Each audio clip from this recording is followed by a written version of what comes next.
আজকে আমি তৈরি করে দেখাবো মুড়ি দিয়ে এত সুন্দর মিষ্টি, তাও আবার মাল্টি কালারের। আর মিষ্টিগুলো এত বেশি সুন্দরভাবে তৈরি হয়েছে, দেখুন ভেতরটা একদম সফট জুসি।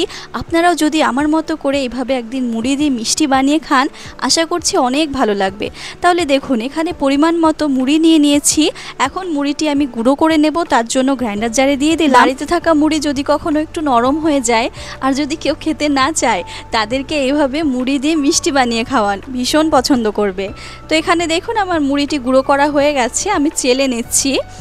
যদি গোটা অংশ থাকে তাহলে সেটি বাদ হয়ে যাবে।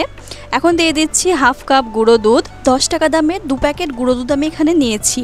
আর দিয়ে দিচ্ছি 2 চামচ ময়দা। ময়দা এখানে বেশি ব্যবহার করা যাবে না, ময়দা বেশি ব্যবহার করলে কিন্তু মিষ্টির ভেতরটা শক্ত থেকে যাবে। আর দিয়ে দিচ্ছি 1 চামচ বেকিং সোডা। বেকিং সোডা অবশ্যই ব্যবহার করবেন। আর দিয়ে দিচ্ছি 1 চামচ ঘি। এবারে সমস্ত শুকনো উপকরণকে ভালো করে মেখে একটু ময়াম দিয়ে নিচ্ছি। আর দেখুন দলা বাঁধছে, তার মানে ভালোভাবে মাখানো হয়ে গেছে। এখানে একটি ডিম নিয়ে নিচ্ছি। ডিমটি ভালো করে আমি ফেটিয়ে নেব। ডিম দেওয়ার ফলে কিন্তু এই মিষ্টির ভেতরটা অনেকটাই সফট হবে। তো এখানে দিয়ে দিলাম একটি ফেটানো ডিম। এবারে এতে অল্প অল্প করে দুধ মিক্স করে আমি একটি সফট ডো তৈরি করে নেব।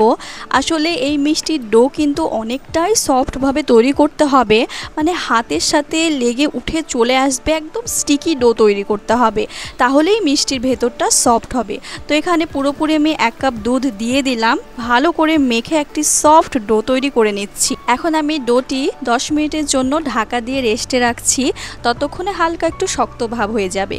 ফিরে আসলাম 10 মিনিট পর, আর দেখুন হালকা একটু শক্ত ভাব হয়ে গেছে। আমি হাতে একটু ঘি মাখিয়ে একটি মিষ্টি তৈরি করে নিলাম।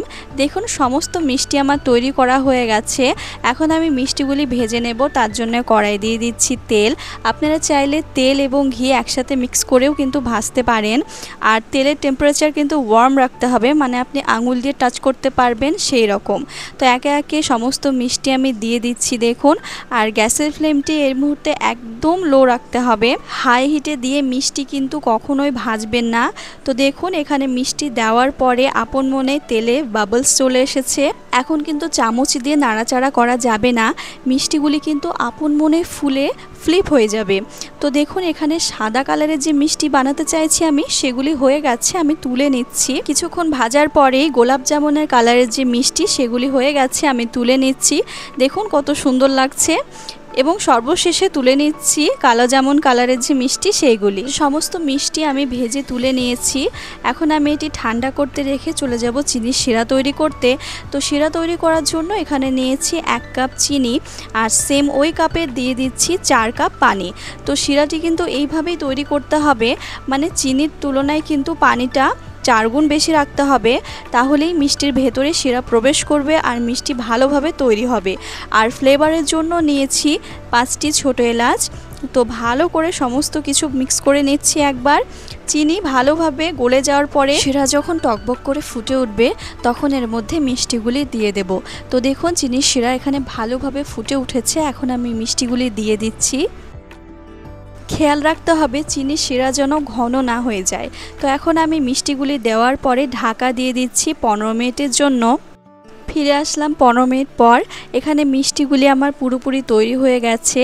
এখন আমি মিষ্টিগুলি ঢাকা দিয়ে শিরাতেই রেখে দেব 1 ঘন্টার জন্য, তারপরে আপনাদের পরিবেশন করে দেখিয়ে দেব। তৈরি হয়ে গেল মুড়ি দিয়ে দারুণ সুস্বাদু লোভনীয় মিষ্টি। কেউ বিশ্বাসই করবে না যে এই মিষ্টিগুলি আমি মুড়ি দিয়ে বানিয়েছি। এত সুন্দর হয়েছে মিষ্টিগুলি, আর প্রত্যেকটি মিষ্টির ভেতর কিন্তু অনেক বেশি সফট হয়েছে। আমি কেটে দেখিয়ে দিচ্ছি দেখুন, একদম জুসি নরম আর অনেক সুস্বাদু হয়েছিল খেতে। এই রকমই আরও সুন্দর সুন্দর রেসিপি দেখার জন্য আমার চ্যানেলটি সাবস্ক্রাইব করে আমার পাশে থাকুন। আমি আবারও ফিরে আসবো নতুন একটি রেসিপি নিয়ে ইনশাআল্লাহ। সবাই খুব ভালো থাকবেন, সুস্থ থাকবেন। আর ভিডিওটি দেখার জন্য আপনাদের অনেক অনেক ধন্যবাদ। আসসালামু আলাইকুম।